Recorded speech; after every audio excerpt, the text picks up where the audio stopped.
নমস্কার।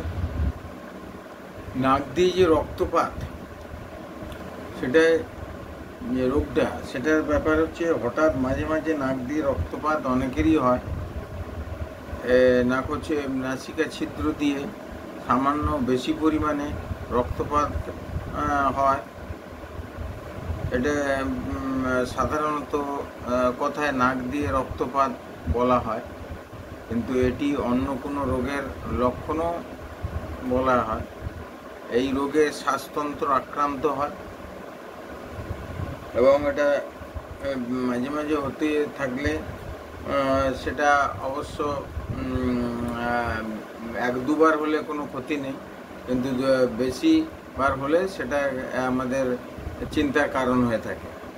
এক নম্বর এই যে হচ্ছে নাক ও আমরা মাথায় আঘাত লাগা হলে সেটা হয়। 2 নম্বর উচ্চ রক্তচাপ বা হাই প্রেশার হলে।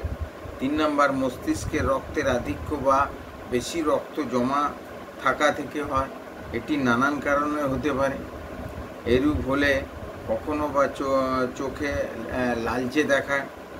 4 নম্বর যকৃতের রোগ বা লিভার ট্রাভেলস থেকে হয়। 5 নম্বর যেটা উপদংশজনিত কারণে হয়। 6 নম্বর হচ্ছে অতিরিক্ত শ্রম বা পরিশ্রম করা হলে হতে পারে। 7 নম্বর অতিরিক্ত কাশি সর্দি থেকে রোগ হতে থাকে।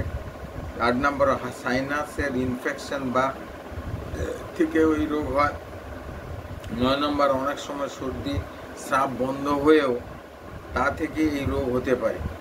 10 নম্বর হচ্ছে অনেক সময় নারীদের জননতন্ত্রের গোলমালেও এটা হয়।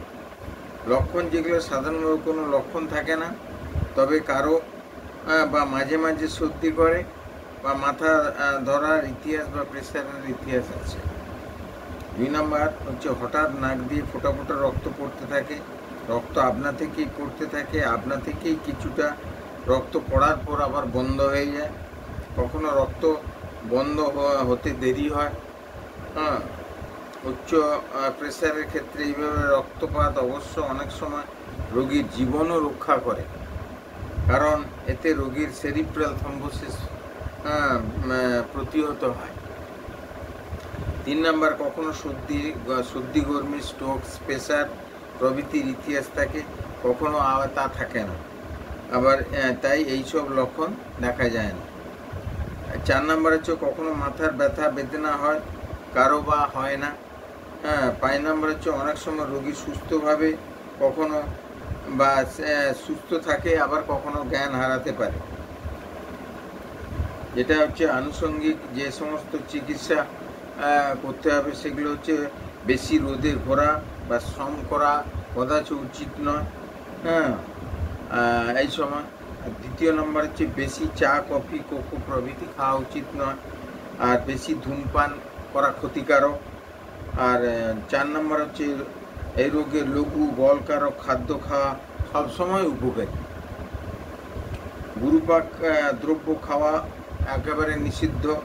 গরম মশলা রান্না করা পেঁয়াজ, রসুন প্রভৃতি এগুলো খেতে নেই।